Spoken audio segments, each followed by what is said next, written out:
মাছ ভাজা খেতে আমরা সবাই খুব ভালোবাসি, কিন্তু আমরা বাঙালিরা নুন হলুদ লাগিয়ে মাছ ভেজে কিন্তু বেশিরভাগ সময় খেয়ে থাকি। কারণ আমরা যে জাতীয় মাছ খাই সেগুলো মিষ্টি জলের মাছ, এবং তার জন্য ম্যারিনেশনের জন্য কিন্তু তেমন কোনো মশলা বা অনেকক্ষণ ধরে ম্যারিনেট করে রাখার প্রয়োজন পড়ে না।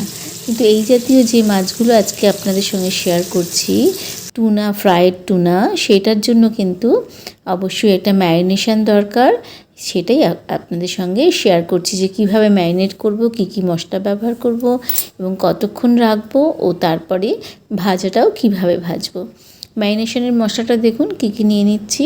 এর জন্য আমি নিয়েছি আদা রসুন পেস্ট, নিয়ে নিলাম ধনে গুঁড়ো, কাশ্মীরি রেড চিলি পাউডার, গোলমরিচের গুঁড়ো, জিরে গুঁড়ো, হলুদ, এবং তার মধ্যে কিছুটা সর্ষের তেল দিয়ে সমস্ত মশলাগুলোকে ভালো করে মেখে নিচ্ছি।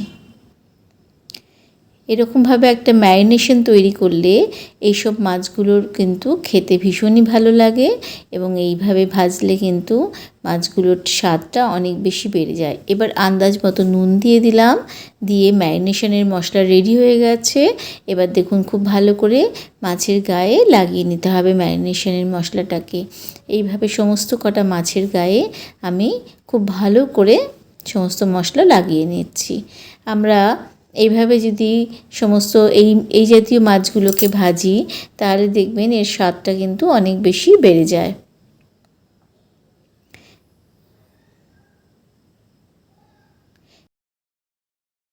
এই জাতীয় মাছগুলো একটু শক্ত হয় খেতে, তাই জন্য একটু ম্যারিনেট করে রাখা কিন্তু অবশ্যই দরকার হয়। তাই জন্য দেখুন খুব ভালো করে আমি সমস্ত মশলাটা এর গায়ে লাগিয়ে নিচ্ছি, মাছগুলোর গায়ে। এরপরে কী করবো, আমি এক স্লাইস লেবু দিয়ে এর উপরে ছড়িয়ে দেবো লেবুর রসটাকে। ইচ্ছে হলে লেবুটা ম্যারিনেশনের মশলার সাথেও মেখে নিতে পারেন। আমি ওপর থেকে ছড়িয়ে দিয়েছি, দিয়ে আমি মিনিট 20 মতন মাছটাকে রেখে দিয়েছি, যাতে এটার ভালো মতন মশলাটা ভেতরে ঢুকে যেতে পারে। এরপর নিয়ে নিয়েছি সর্ষের তেল। আপনার ইচ্ছে হলে এটা কিন্তু মাখনেও ভাজতে পারেন, তাতেও কিন্তু স্বাদ খুব ভালো হবে। আমি সর্ষের তেল ব্যবহার করেছি। এবার মাছগুলো দিয়ে দিচ্ছি। তেলটা গরম হয়ে গেছে ভালো মতন, তাতে মাছগুলো দিয়ে আমি সিমে আছে এই মাছটা কিন্তু বেশ অনেকক্ষণ ধরে ভাজবো, কারণ মাছগুলো কিন্তু খুব ভারী হয়, ওয়েট থাকে মাছগুলোর মধ্যে, যার জন্য যাতে ভেতর অবধি খুব ভালো মতন ফ্রাই হয়ে যায়, সেই জন্য বেশ সিমে আছে রেখে মাছগুলোকে এপিট ওপিট করে এবং পাশটাও পর্যন্ত দিয়ে খুব ভালো করে ভেজে নিতে হবে। আমাদের এই রেসিপিগুলো আপনাদের ভালো লেগে থাকলে একটা শেয়ার আপনাদের কাছ থেকে কিন্তু আশা করছি। একটা শেয়ার করলে কিন্তু আমরা খুব খুশি হব বন্ধুরা, এবং যারা চ্যানেলে নতুন তাদের কাছ থেকে একটা সাবস্ক্রিপশান আশা করছি। দেখুন কিভাবে ভেজে নিচ্ছি, যেহেতু বেশ পুরু মাছ এবং আমি যেহেতু শ্যালো ফ্রাই করছি, যার জন্য আমি কিন্তু মাছটাকে চারিদিক ঘুরিয়ে ঘুরিয়ে ভেজে নিচ্ছি। এইভাবে ভেজে নিতে হবে।